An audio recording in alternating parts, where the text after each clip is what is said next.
الآن أصدقائي درسنا عن ما يتحدث درسنا الأشياء والأدوات التراثية عن التراث الفلسطيني بشكل عام. واليوم لدينا مجموعة من الأدوات والملابس التراثية الفلسطينية. نبدأ من هنا. نتعرف الآن على الزي الفلسطيني، الثوب الفلسطيني. هذا الثوب يميز الفلسطينيين وهو مصنوع من العباءة المطرزة يدويا. يعني هذا اللي بتشوفوها هذا انشغل كيف؟ بطريقة يدوية. نعم.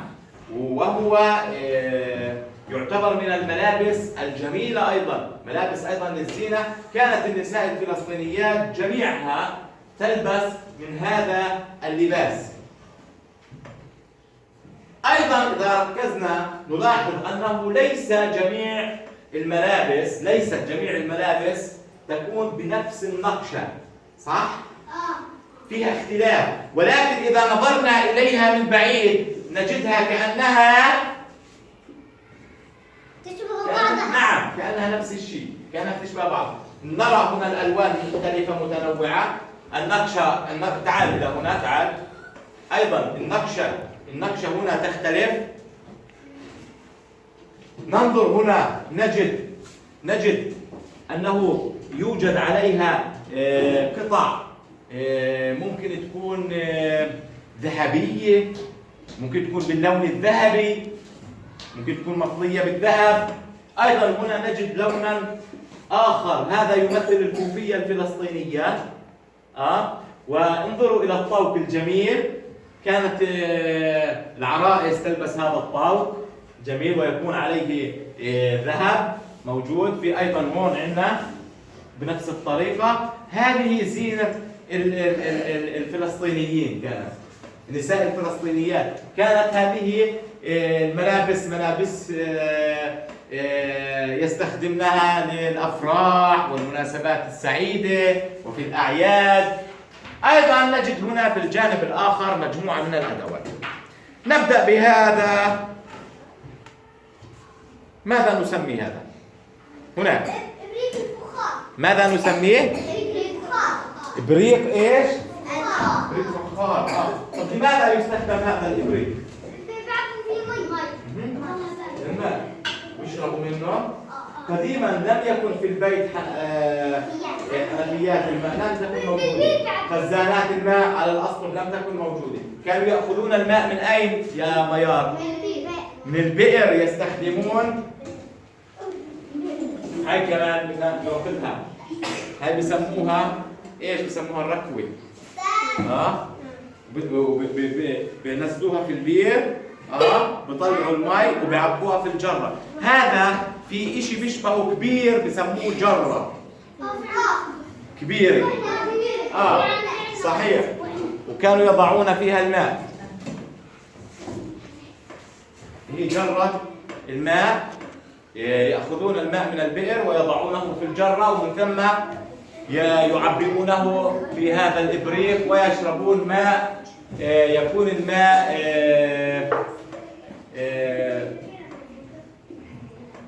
ليس حارا. الفخار هذا يحافظ على حرارة الماء، يمنعها من الازدياد، يكون بارد، يكون الماء بارد فيه. أيضا ننظر إلى هذا الغرض. ما هذا؟ مين جابوا هذا؟ هداية؟ رغاد. إيش هاي؟ حصالة. نعم، حصالة. يضعون، انظروا وين كيف موجودة. يضعون النقود فيها، وعندما تمتلئ يكسرونها ويأخذون النقود. هاي أداة رائعة وجميلة. من أحضر هذا الشيء؟ تفضل يا محي الدين. بدنا تشرح لنا عنه، تحكي لنا عنه. ايش هذا؟ بابور. نعم. لماذا يستخدم؟ يولعوا عليه. إذا كانوا يشعلونه ويقومون بأغراض بالأعمال. إذا هو يعمل على الكاز. الكاز، الوقود تاعه اللي هو الكاز. الكاز. احسنت. احسنت. طيب كانوا يستخدمونه في المنزل، لم يكن هناك غاز زي الغاز الموجود عندنا، كانوا يستخدمونه ويضعون عليه الطعام، يحطون عليه الطعام، يسخنون الماء للغسيل، للاستحمام، للأعمال المنزلية المختلفة، للطبيخ أيضا. طيب هذا الشيء، ما هذا الشيء؟ مين جابه؟ مين جابه؟ عبد الرحمن. تعال يا عبد الرحمن، تعال. ما هذا الشيء؟ هذا مدق بسموه، بدقوا فيه صح؟ بدقوا فيه الفول الطري. ايوه بيستخدم للفول، الحمص.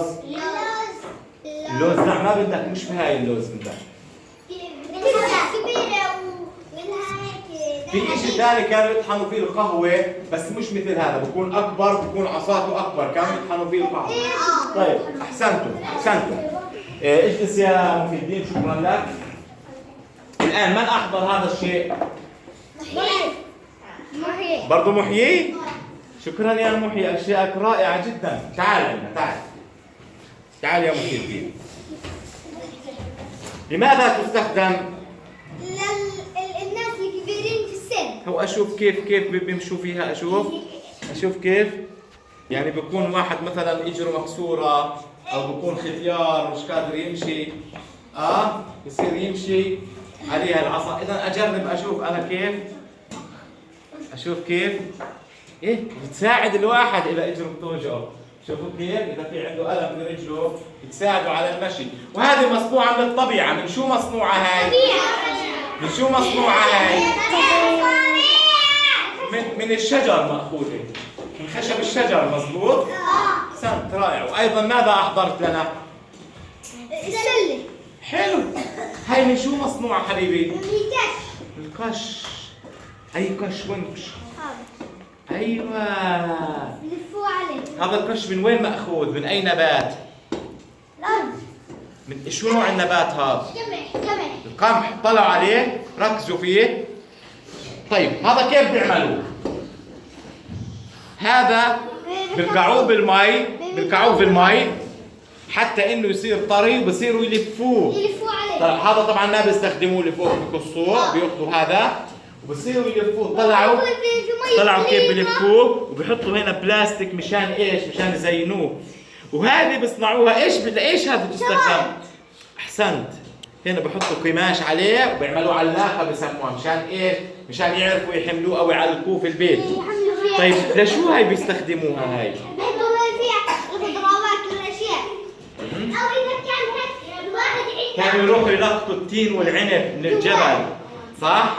كانوا حتى في الزيتون كانوا يستخدموها ايضا. بحط فيها زيتون. ولكن اكثر شيء هاي كانت تستخدم للطعام ولحفظ الطعام. أكثر شيء كانت تستخدم للطعام ولحفظ الطعام. طيب ممتازين. إذا يا أصدقائي تعرفنا على الكثير من الأدوات المختلفة التي كانوا يستخدمونها في المنزل وفي الأعمال. طب في أشياء ثانية درسنا عنها بالحصة الماضية ومش متوفرة، مش موجودة عندنا هين. مين يسمي لي بعض الأسماء؟ طاحونة. أحسنت. من شو بيصنعوها الطاحونة كانوا؟ حلو، رائع. أشياء ثانية أخرى. مين؟ إيش هي؟ إيش بيسموه؟ الطابون. ممتاز. أحسنت. إيش؟ السراج. أحسنت. رضوان. البابور موجود معنا. طيب ايش اشياء ثانيه ممكن تعرفنا عليها في القصه؟ الغربال. لماذا يستخدم الغربال؟ مين بيعرف الغربال لشو يستخدم؟ لماذا يستخدم؟ ايش ينظفوا فيه؟ شو ينظفوا فيه؟ ايش؟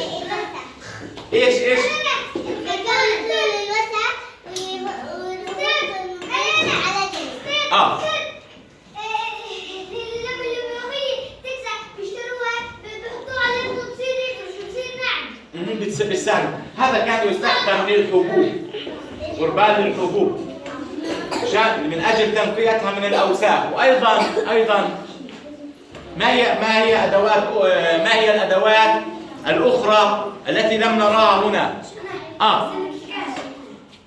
سلة القش هي موجودة. الصينية، نعم، صينية القش هي نفس الطريقة، ولكنها مستوية، مش هيك بحطوا عليها، لا، بتكون مثل السدر العادي، بتعرفوه الصينية. وأيضا ما هي أدوات أخرى كانت تستخدم؟ بدي أدوات كانت تستخدم في العمل. أدوات كانت تستخدم في العمل مثل ماذا؟ مثل إيش؟ عود إيش؟ أحسنت، عود بحراف. طيب هذا العود كيف كانوا يعملون به؟ شو كانوا يحرثوا؟ على الحمار أو على اللي كانوا يستخدمونها كانوا يستخدمون على الحصان أو على الفرس أو على إيش؟ أو على الجمل. الثور أيضا. إذا أصدقائي الأعزاء، هذه مجموعة من الأدوات التي رأيناها. تفضلي. تفضلي يا رغد. شو رايكم تعملوا كأنه احنا في عرس. اشوف. يلا اعمل لنا مع بعض مقطع صغير. خليني امثل المقطع صغير كأني في عرس. اتفقنا؟ يلا غني، خلينا نسمعكم. يلا اشوف. ممتازة، حلو.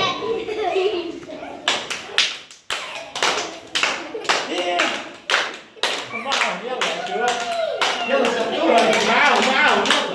هذا من التراث الفلسطيني أيضا.